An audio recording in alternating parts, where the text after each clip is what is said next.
Hello, my name is Doug Littrell. I'm promoting a book for the sake of civility. Just completed that in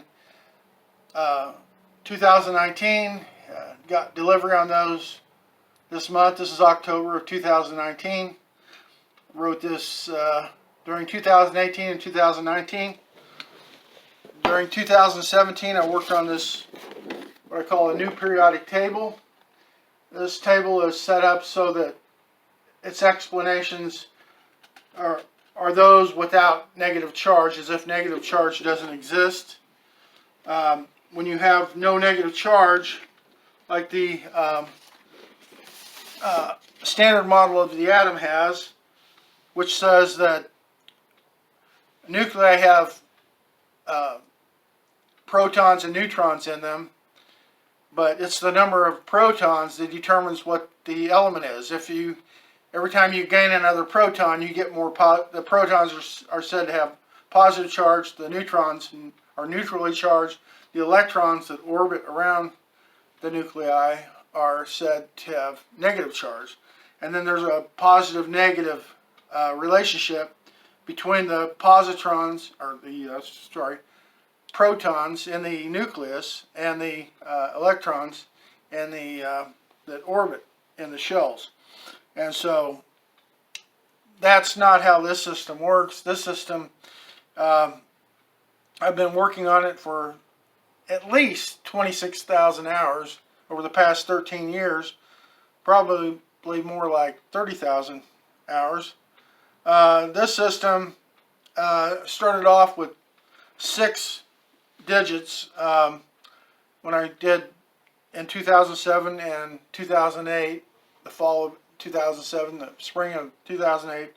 I did my first book on physics, Endless Cycle Universe, and then I started a website shortly after I published the book, Endless Cycle Universe, and I've been working on my content on that website for years and years, but I also have a Facebook page, and over the past few years I've worked on the Facebook page more than I have on the website.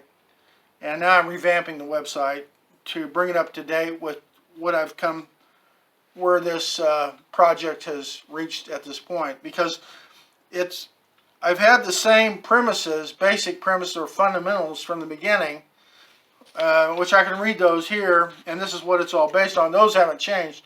But there's been a few modifications and concepts where there's been some compromise, some give and take, and where there's been some trial and error, and I've learned some places where I was wrong and had to make changes.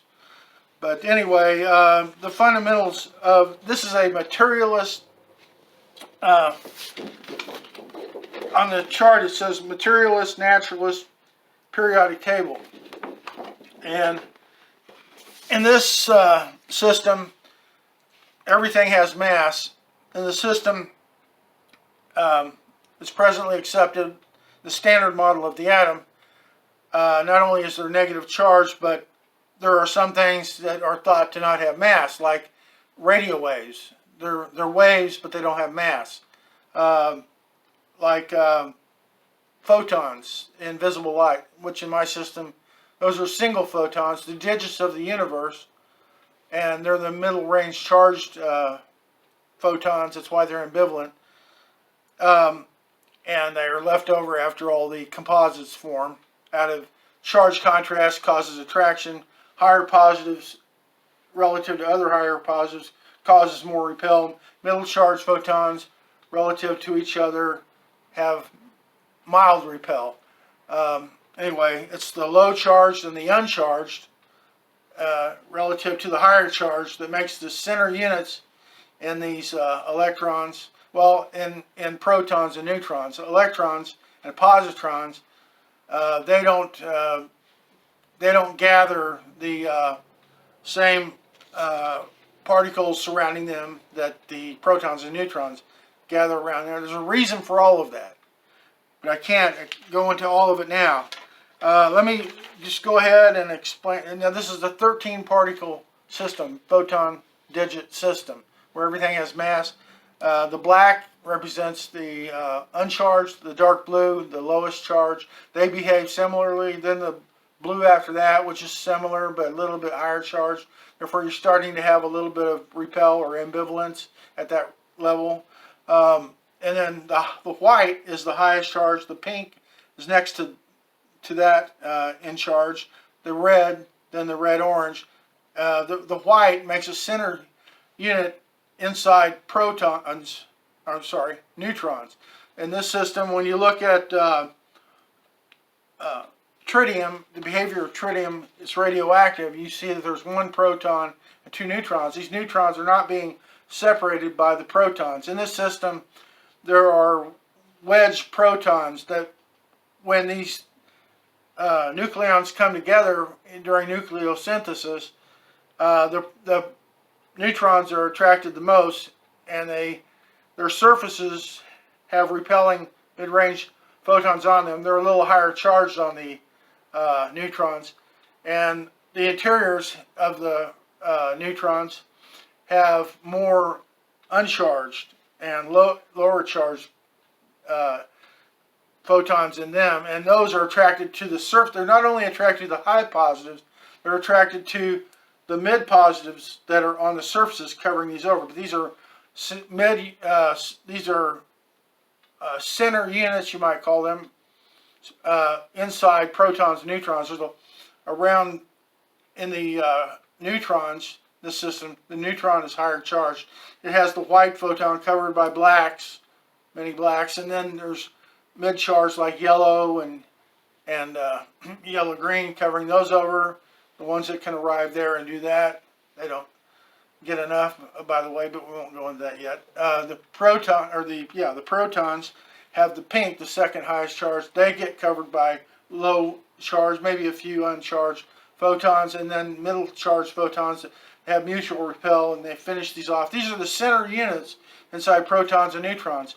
Now, because these things are flying through space while this process is occurring,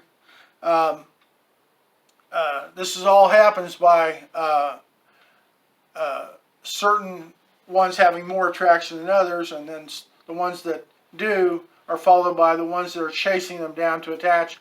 They end up colliding into one another, and then they get pushed off course more, and this contributes to the randomness of the galaxies in the universe. All of this gets recycled, by the way. They have to, by gravity, they turn around and come back.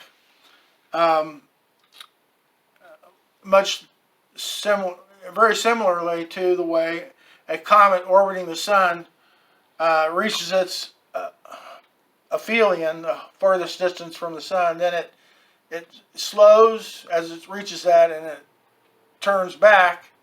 And even so, these galaxies, they're flying out, making these protons and neutrons, and then the electrons show up. I won't go into how all those are made in this video, but anyway, these things come together and make atoms, and these atoms come together and they make nebulas, and nebulas make stars and planets, and this turns into galaxies. You have black holes involved in that. I won't go into that yet either. But anyway, the basic premises or fundamentals of this system, this is a materialist system. Number one, every item, meaning everything, all that exists in the entire universe besides literal space, has mass. As literal space is considered the vacancy, vacancies are gaps between each object with mass that passes through it. Number two, such mediums with mass consist of digits that should be called photons, which comprise all matter, whether as single individual units on up to each composite, whereas composites have greater mass by those containing some number of those single-digit photons within them. And like I said, these photons, the ones in visible light, for example, are a mid-range type, and that's why they're ambivalent. That's why they're left over. They don't have a lot of attraction to anything. They're more in the middle, and they're left over when these composites are naturally forming on their own. By the way, the positrons form just like the two center units of the protons and neutrons. They have the red, it's the third highest charge, and it gets covered with low charge photons, then mid-range photons that stop that from adding mass too. They don't go ahead and add composites to those. They end up being added to the protons and neutrons center units because those are both not quite ameliorated by the surface positives they have, but there's enough contrast there that the surface mid-range charged photons they have attract these positrons. There's a lot of those, and then they add 14 over each proton center and every neutron center of those that arrange in a symmetrical way to begin to make a sphere, and then that leaves 16 valleys, and then beta electrons show up and they attach in those valleys, those 16 valleys that are left. It makes for 31 composite particles in each proton and neutron. That's the way positrons work in that scheme. Anyway, the third fundamental of this is all such photons range from being uncharged on up to having increasing levels of positive charge, while there is no such thing as negative charge. Now, the reason for negative charge, I'm going to explain real briefly. I believe it has to do with a misinterpretation of magnets. I have these two bar magnets, and they have a south pole, which is the dark blue, and a north pole, which is the red. Now, I think that what people who have thought about all this before in the past believed was that two like poles repel and two poles that are believed to be opposite attract. So you have you can see these attract and attach, north and south pole. The other north and south pole attracts and attaches. Now when you face two red north poles at one another, they repel. You can feel the repel if you were holding these. And then you turn it around and you have the south poles, and you try to force them together, they repel one another. And you can feel that. I believe that what has been thought in the past must have been that two of these poles are negatively charged and two of these poles are positively charged. And that's what explains that. And that's carried over into our standard model of the atom and a lot of our physics. That's why we have antiparticles. It's believed there are antiparticles that can annihilate its complementary regular particle, and it's inferred that these things can annihilate and go out of existence. Like you say in a PET scan, you have damaged nucleons inside of carbon 11 or fluorine. There's a certain isotope of fluorine that they lose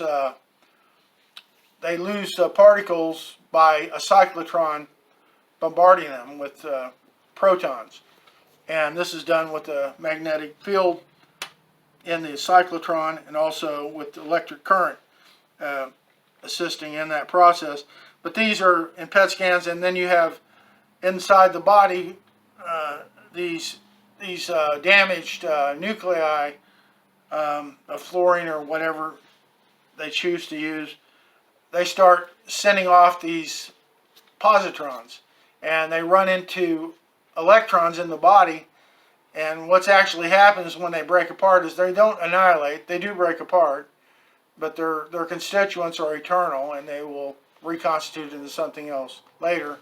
But when they break apart, there's inside that very high positive of the two, and they repel and go in opposite directions. This is happening all throughout the body when this occurs, and so these, when they repel, and these two, I would call them gamma photons, when they repel one another and move away from one another, the same thing is happening right next to them. They move in parallel fashion, and this allows for imaging. That's what I think is occurring. That's my interpretation of that. not that they're actually antiparticles that exist and that they cause annihilation. But anyway,